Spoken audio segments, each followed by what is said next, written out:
Just tell me who said it. Somebody that... Tell me who said it. Tell me who said it. Just Tell me somebody who said it. Was it Tommy? You had said something like 2023 was a runaway train and you were just trying to hold on. Why is that, like, volume just not sustainable? I'll tell you, for me, I'm never going to say no to anything. I just don't. I think of everything as an opportunity. And so... But you have to start at some point, right? I've just recently decided to say no to some stuff. Not a lot of it. But you've earned the right. Well, yeah, but it's also, I found that, I will tell you that when I look at the pace I was at, I look at it now and I just go, I was like, like, I don't even remember it.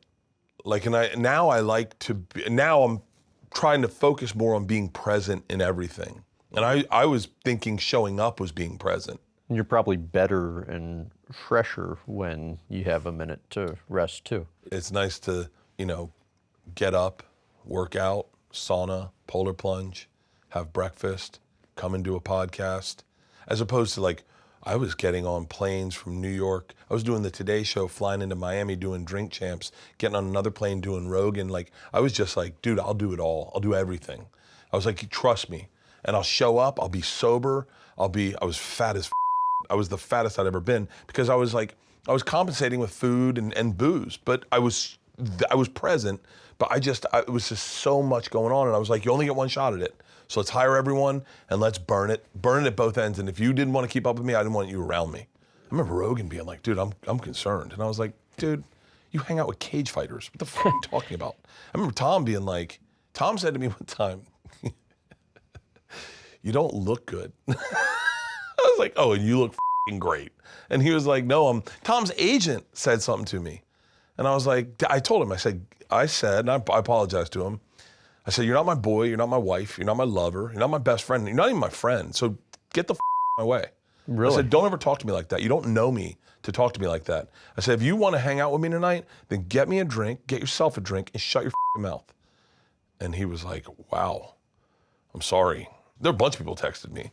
Steve Byrne texted me, I f***ing told him to f*** himself. Like, if you texted me and said you were worried about me, I was like, go f*** yourself. You think there was any truth to what they were saying? Yeah, 100%. That's the other crazy thing, is like, bad stuff happens to dudes who push it too hard. It just does. And I wasn't taking it from anyone. What about now?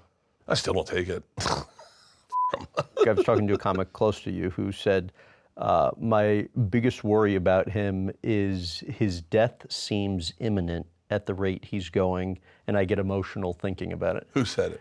Somebody... Just tell me who said it.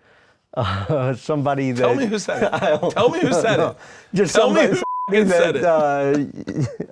Was it Tommy? No, it was not. Give me a hint. Somebody that you've spent a decent amount of time with on the road, though. I didn't realize I was on that pace. I was definitely on that pace. I was on that pace hardcore. Never drugs, like weed every now and then, but not even really that much weed. But like just boozing it. And, someone slipped up one night and they were like, we used to have to take turns with him because no one could keep up with him.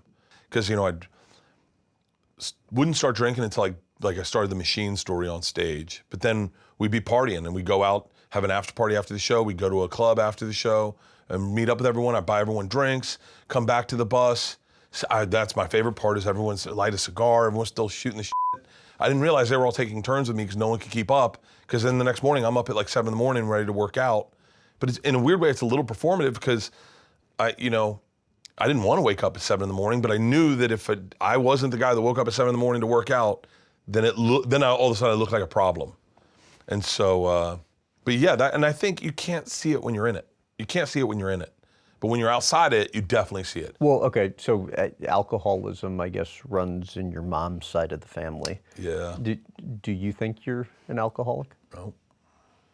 What would you drink in like an average week then, and what about now? So it's hard to measure what I was drinking because they were like always like the Trenta Starbucks cups. So half vodka, half soda, and I'd have bring one on stage. I mean, I'm fully loaded, it was out of control. On Fully Loaded, I was completely out of control. Because I'm with all my favorite comics.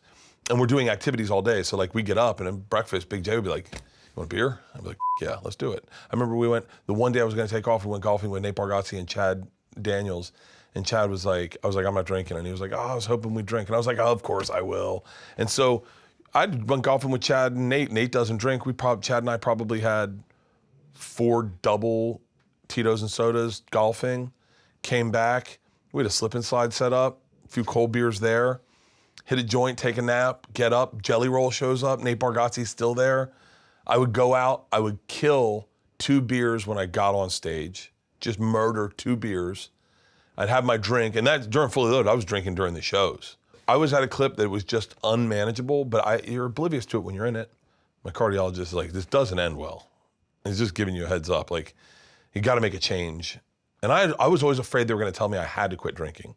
And they never said that. They were always like, "Yeah, you're fine," but one day, I think I texted with Rogan about diet, and I just got into this thing where I started to feel presence and joy, like real joy, like in not drinking and just being like present and joy. And I just kept not drinking. And like I'd take an Isla to school and like we'd listen to these podcasts and we were laughing hysterically and you're not hungover. I remember Isla said to me one time, "I love you not drinking. You're so present." And I said, "What do you mean?"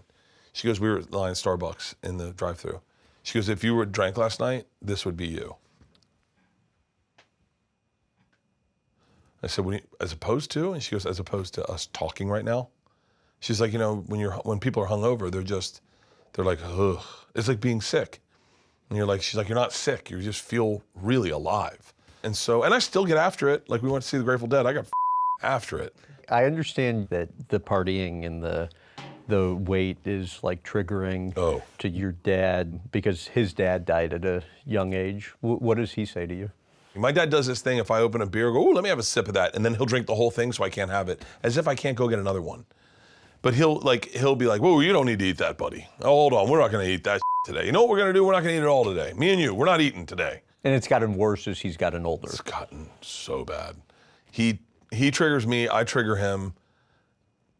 It's better when I've lost weight. Like it's better. But even still, I say it's better, it's not. My trainer noticed it.